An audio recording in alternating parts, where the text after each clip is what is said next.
Hey, time for Analyze Math and History, and we are going to take a look at completing a square with circles. So in the past video, we have been learning all about how to graph the circles and use this formula right over here. And the goal of the game was to not only find where the circle is plotted on the graph, but how big the circle was, and yeah, that's pretty much it. But sometimes your math teacher might need you to find the equation of the circle in a different way. Sometimes they'll be requiring you to try to look at this kind of equation and try to turn it back into this equation, and then it will help you understand what does the circle look like. But the problem is, this equation is not that equation. So how do we transform it? Well, what we can do is not only we can use our knowledge of what we know from the circle unit, but we also can use the knowledge that we know from completing the square. Completing the square is a strategy that can help us understand what the factors are in an equation, but it could also help us solve what the circles look like. It's something we learned in algebra. So how do we get started? What we can do is we can have the x's and the y's be put together. Because if we put x's and x's and y's, it's easier for us to do the math. We have x squared plus 16x. And better make sure that x is an x, not a y, because we are going to put the y's together too. The y squared and the negative 22y. Y squared and negative 22y. And we're going to subtract that. But there is one thing we can do, even before we just did what we did. We used all the parts for the x and the y's. But what haven't we used? Yeah, we haven't used the 20. So we have to add by 20 and add by 20. So 20 is going to be right over here. We're not going to do anything with the 20 until we get done with the problem. So we have x squared plus 16x and y squared minus 22y. Now we have to complete the square, but instead of solving for the equation, we're trying to make the equation. If you're still confused, we put an equal sign right over here. So here's what happens. Do you remember that the formula for completing the square is you have your b value part of the equation, and then you divide by 2, but you also have to square the equation. So when you have completing the square, you do your b value divided by 2 to the power of 2. So let's see what happens over here. We have 16 right over here. 16 divided by 2 to the power of 2. 16 divided by 2 is 8. 8 times 8 is 64. So we're going to put a 64 right here and a 64 right there. Now let's try to understand what the blue equation has to offer. So we have negative 22 divided by 2 by the power of 2. Negative 22 divided by 2 is negative 11 times 2, or negative 11 times itself, is going to be 121. And that is going to be as a positive number. And we put it on both sides. But hang on, why do we do it twice?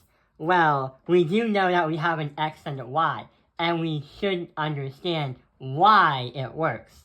The numbers we got for 64 and 121 is going to be added with the 20, and that is going to help us get to what our n value is.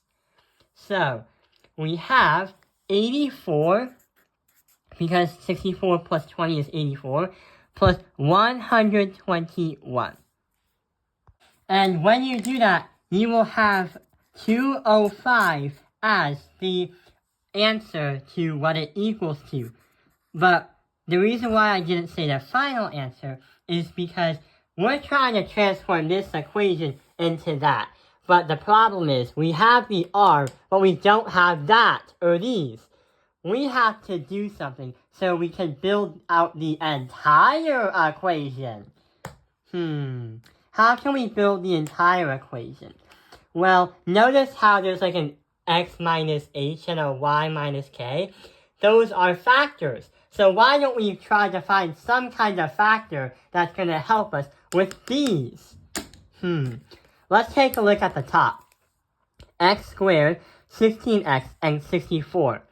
If you were to do the diamond problem, where we have 64 and 16, we can say that 8 times 8 is 64, and 8 plus 8 is 16. So we are going to get x plus 8.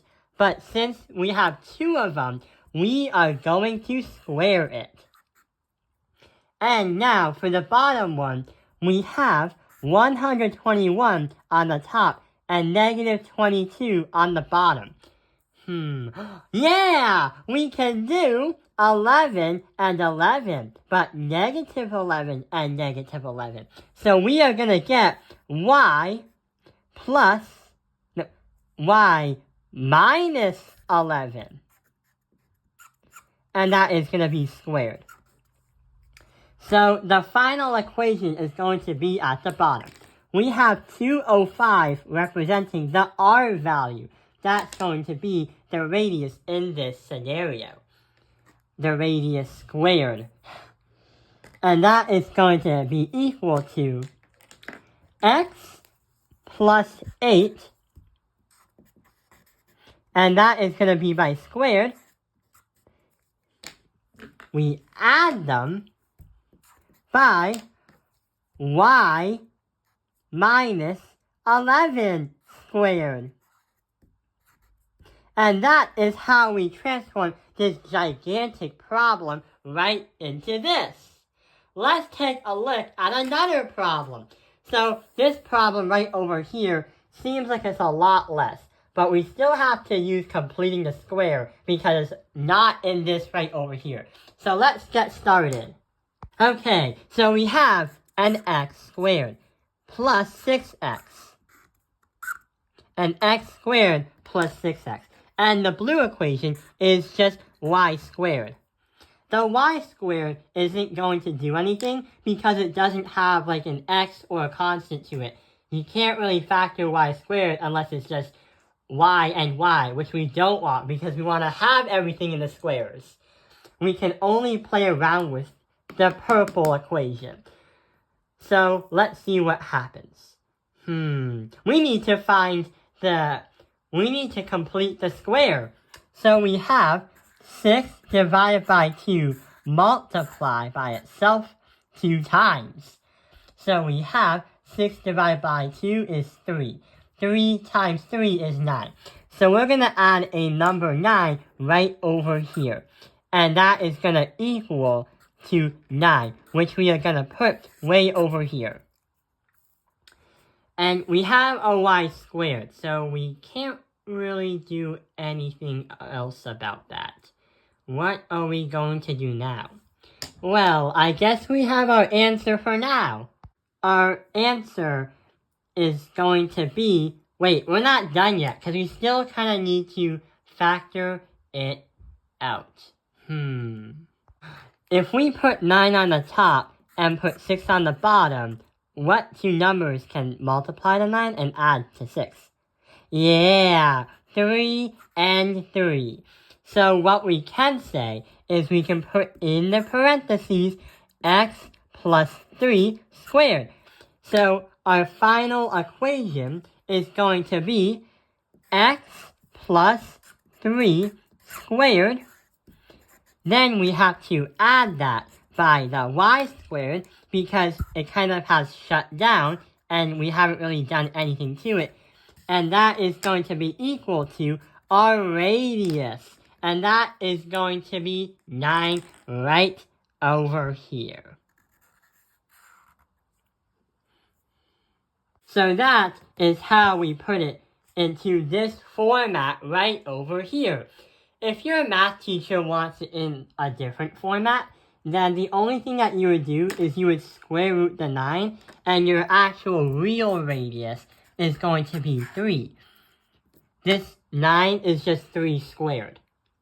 That can be a little bit confusing, but clarify with your math teacher so both of you can be satisfied of what the math is all about. I hope this video has helped you understand completing the square with circles. Thank you for watching Taoping Airlines Math Industry. Like and subscribe.